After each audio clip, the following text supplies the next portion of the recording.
সুপ্রিয় দর্শক, অত্যন্ত চাঞ্চল্যকর, স্পর্শকাতর, অত্যন্ত গুরুত্বপূর্ণ এবং পাকিস্তানের রাজনৈতিক বাস্তবতার এক বিস্ফোরণের মুহূর্ত কেন্দ্র করে ইমরান খানকে আদিয়ালা কারাগারে হত্যা করা হয়েছে। সামাজিক যোগাযোগ মাধ্যমে এমন দাবি ছড়িয়ে পড়তে পাকিস্তান যেন আজ আগুনের উপর বসে পড়েছে। ইসলামাবাদ, রাওয়ালপিন্ডি, লাহোর রাতারাতি উত্তেজনায় ফেটে পড়েছে শহরগুলোতে। পিটিআই সমর্থকরা হাজার হাজার মানুষ মিছিল নিয়ে দৌড়ে গেছেন আদিয়ালা কারাগারের সামনে। পুলিশ টিয়ার গ্যাস ছুড়েছে, ব্যারিকেড ভেঙেছে জনতা। আর পরিস্থিতি যখন হাতের বাইরে যাওয়ার মতো, তখনই সেনা মোতায়েনের নির্দেশ দিয়েছে পাকিস্তানের সেনাপ্রধান জেনারেল অসীম মুনির। কারণ হয়েছে একটা খবর সারা মিডিয়াতে ছড়িয়ে পড়েছে যে জেলখানার ভিতরে সাবেক প্রধানমন্ত্রী ইমরান খানকে হত্যা করা হয়েছে অত্যন্ত গোপনে এবং তার লাশকে দূরে কোথাও সরিয়ে নেওয়ার কথা বলা হচ্ছে।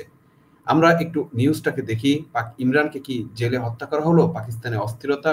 ইমরান খানের হত্যার খবরে পাকিস্তানে উত্তেজনা ছড়িয়েছে। আদিয়ালা কারাগারের সামনে পিটিআই সমর্থকদের ভিড়, সেনাবাহিনী জরুরি পদক্ষেপের পর পরিস্থিতি অস্থিতিশীল।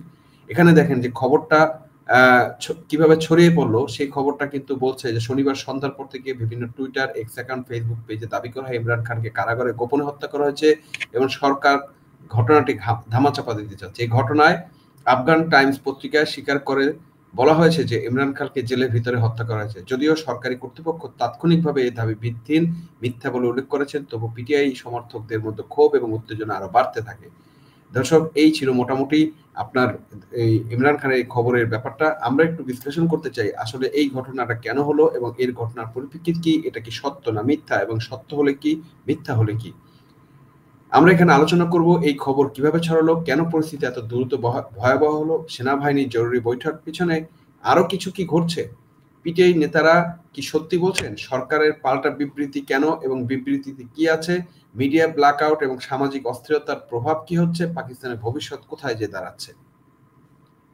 শনিবার সন্ধ্যার পর থেকে পাকিস্তান টুইটার অর্থাৎ এক্সে একের পর এক পোস্ট আসতে থাকে ইমরান খানকে গোপনে হত্যা করা হয়েছে। এমনকি আমি যেটা এই খবরে বলা হয়েছে আপনাকে সেটা আবার বলতেছি যে আফগান টাইম যে কথাটা বলেছে, আমি যদি অন্যান্য কথাটা বাদ দেই, কিন্তু আফগান টাইম যে একটা পত্রিকা, সেটা তারা কিন্তু মোটামুটি নিশ্চিত করেছে যে ইমরান খানকে জেলখানার ভিতর হত্যা করা হয়েছে এবং তার লাশ গোপনে সরিয়ে নেওয়ার চেষ্টা করা হচ্ছে। যদিও পাকিস্তান সরকার তাৎক্ষণিকভাবে বলেছে মিথ্যা, ভিত্তিহীন এবং রাষ্ট্রবিরোধী অপপ্রচার, কিন্তু সরকার যতই অস্বীকার করুক ততই জনতা কিন্তু এখানে উত্তেজিত হচ্ছে, যেটা আমরা খবর পেয়েছি। কারণ বিশ্বাসের জায়গাটা বহু আগেই কিন্তু এই মানে সরকারের সাথে পিটিআই এর সাথে যে বিশ্বাসের জায়গা, সেটা কিন্তু বহু আগেই কিন্তু সরে গিয়েছে। কারাগারের সামনে যা ঘটে তা পাকিস্তানের ইতিহাসে কিন্তু বিরল ঘটনা ঘটেছে। জানা গেছে যে সেখানে ইমরান খানের বোন দেখা করতে গেলে তাকে ইমরানকে দেখতে দেওয়া হয়নি, বরং তাকে বেদম প্রহার করা হয়েছে।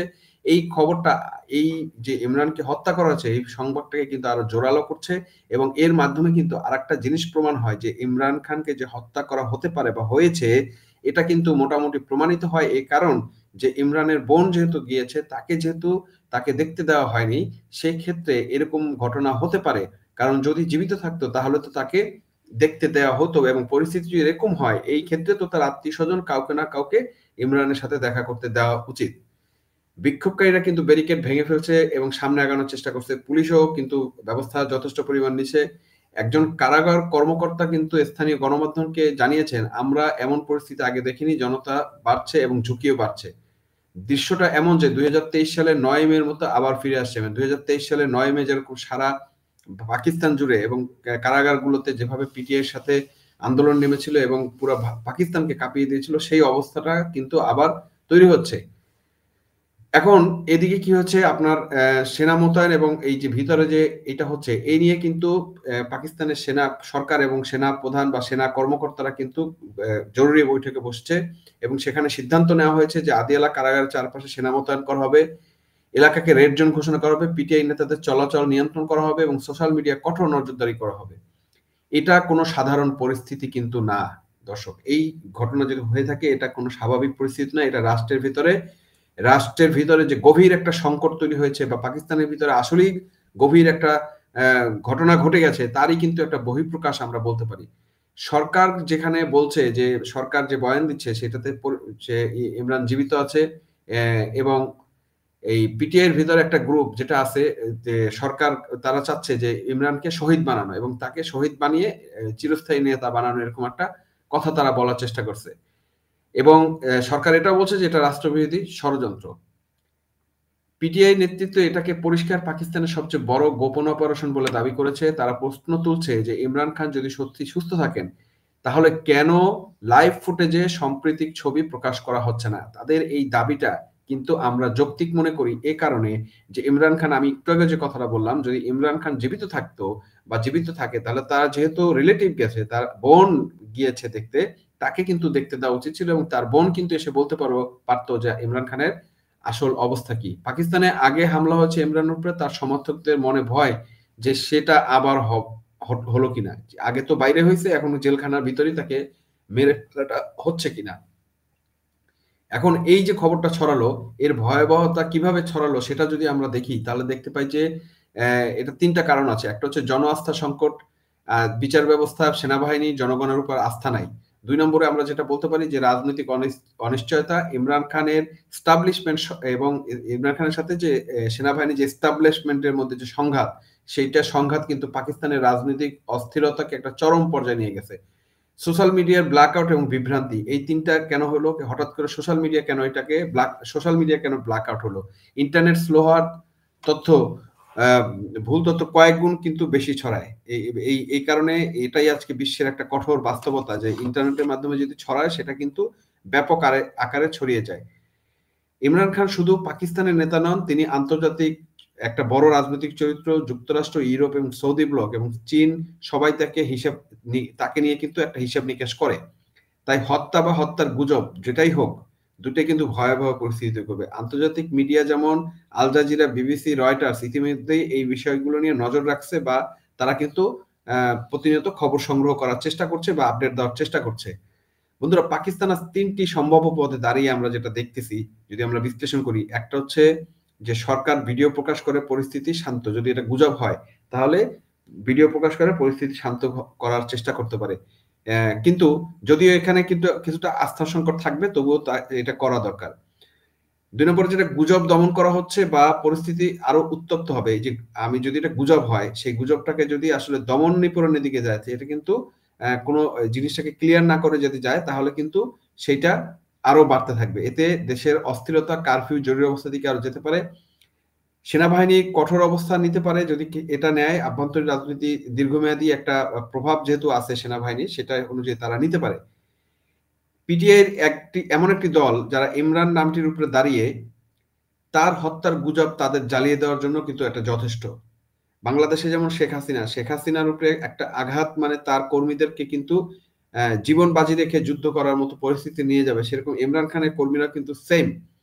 যদি সরকার সত্যিকারের প্রমাণ দিতে দেরি করে যে এটা, তাহলে কিন্তু পাকিস্তানের অবস্থা আরো ভয়ঙ্কর দিকে যাবে। এটা কিন্তু একদম বাস্তব সত্যি কথা। ইমরান খানকে হত্যা করার কারণ হতে পারে ইন্টারন্যাশনাল, যদি আমি কারণগুলো বিশ্লেষণ করি কেন ইমরান খানকে হত্যা করতে পারে, তার উল্লেখযোগ্য ঘটনাগুলো যদি আমি আপনাকে বিশ্লেষণ বা আপনাদেরকে বলি, তাহলে আপনাদেরকে মনে হবে যে ইমরান খানকে হত্যা করার যথেষ্ট যৌক্তিক কারণ নিয়ে সরকার এই কাজটা করবে। কারণ সাম্প্রতিক যে ঘটনা আমরা দেখি যে অসীম মুনির এবং শাহবাজ শরীফের পায়ের নিচের মাটি কিন্তু সরে যাচ্ছে। ভারতের প্রতিরক্ষা মন্ত্রী রাজনাথ সিং কয়েকদিন আগে যে ঘটনাটা বলেছে, যে সিন্ধু প্রদেশ নিয়ে যে ঘটনা বলেছে, পাকিস্তানের এমনি 4টা প্রদেশে নিয়ে ঝামেলা চলছে, তার মধ্যে বেলুচিস্তান নিয়ে ঝামেলা চলছে। বেলুচিস্তান পাকিস্তানের অলমোস্ট 40% এরিয়া। তারপরের প্রদেশ, যে প্রদেশটার উপরে আসলে পাকিস্তানের যে শস্য ভান্ডার বা পাকিস্তানের অর্থনীতিতে ডিপেন্ড করে, তাকে বলা হয় সিন্ধু প্রদেশ। সিন্ধু প্রদেশ নিয়ে ভারত যে কথাটা বলেছে যে সীমান্ত পরিবর্তন হয়, তার মানে ভারত সিন্ধুকে নিয়ে এমন কিছু ভাবছে যাতে সেটা পাকিস্তানের উপরে হাত পড়ে। অন্যদিকে আরেকটা প্রদেশ যেটা রয়েছে সেটা হচ্ছে আফগানিস্তান বা পস্তুস্তানের যে অংশটা, সেই জায়গাটাতে কিন্তু অলরেডি পস্তুস্তান, নতুন পশতু জনগোষ্ঠীরা তারা নতুন রাষ্ট্র তৈরি করার জন্য সেখানে পস্তুস্তান নামে নতুন রাষ্ট্র তৈরি করতে চাচ্ছে। এবং আরেকটা প্রদেশ যেটা বলা হচ্ছে আজাদ কাশ্মীর, পোক, সেটা কিন্তু অলরেডি এমন একটা সমস্যা আছে যে যে কোনো সময় যদি ভারত ওইটাকে অ্যাকশন নিয়ে থাকে বা ওরকম, এর আগে কয়েকদিন আগে কিন্তু দেখেছেন যে সেখানে একটা স্বাধীনতার বা পাকিস্তানের সাথে না থাকার একটা আন্দোলন তৈরি হয়েছে। তার মানে ভারতের পাকিস্তানের যে 4টা প্রদেশ, 4টা প্রদেশে কিন্তু এখন সমস্যা তৈরি হলো। তার মানে যদি এরকম একটা অবস্থা হয়, সেক্ষেত্রে জনগণ এই পরিস্থিতিকে উত্তরণের জন্য একমাত্র ইমরান খানই বিকল্প হতে পারে ভেবে, কারণ ইমরান খান এমন একটা নেতা যে পাকিস্তানকে কিন্তু ঐক্যবদ্ধ করার মতো যথেষ্ট ক্যাপাসিটি তার রয়েছে। এবং এই বেলুচিস্তান হতে শুরু করে প্রত্যেকটা রাজ্যের সাথে সংযোগ তৈরি করে ইন্টারন্যাশনালি ভারতের সাথেও একটা ভালো সম্পর্ক তৈরি করে বা ডায়লগের মাধ্যমে একটা সমস্যার সমাধান করে দেশের অবস্থাটাকে নিউট্রালাইজ করতে পারে। কিন্তু এই অসীম মনির এবং শাহবাজ শরীফ কিন্তু এই কাজটা করছে না। যেহেতু ভবিষ্যতের বিশ্ব রাজনীতিক খেলোয়াড়রা দেখছে বা আমেরিকা বা চায়না দেখছে যে এই সমস্যা সমাধান ইমরানের মাধ্যমে হতে পারে, এমন পরিস্থিতি সৃষ্টি হওয়ার একটা আশঙ্কা তৈরি হয়েছে বলে আমি মনে করি। সে কারণে ইমরান খানকে হত্যা করার যথেষ্ট কারণ রয়েছে বলে আমি মনে করি।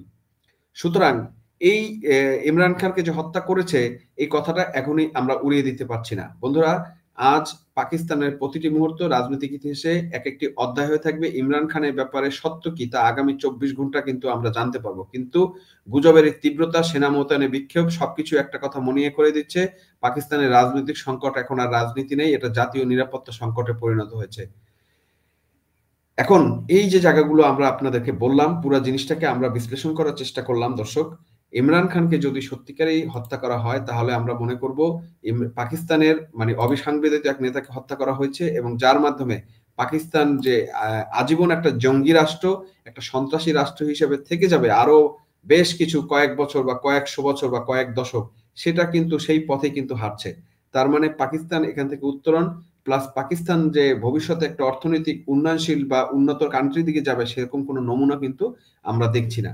সুতরাং এই ইমরান খানকে হত্যার ঘটনাটা যদি সত্য হয়, বা আমি চাই যে সত্য না হোক, ইমরান খানের বা ভবিষ্যৎ পাকিস্তান যদি পাকিস্তানের মতো একটা রাষ্ট্র থাকে এবং পাকিস্তানকে যদি আসলে মানবিক এবং আদর্শিক বা যদি সভ্য একটা জাতি বানাইতে হয় তাহলে ইমরান খানকে দরকার হবে।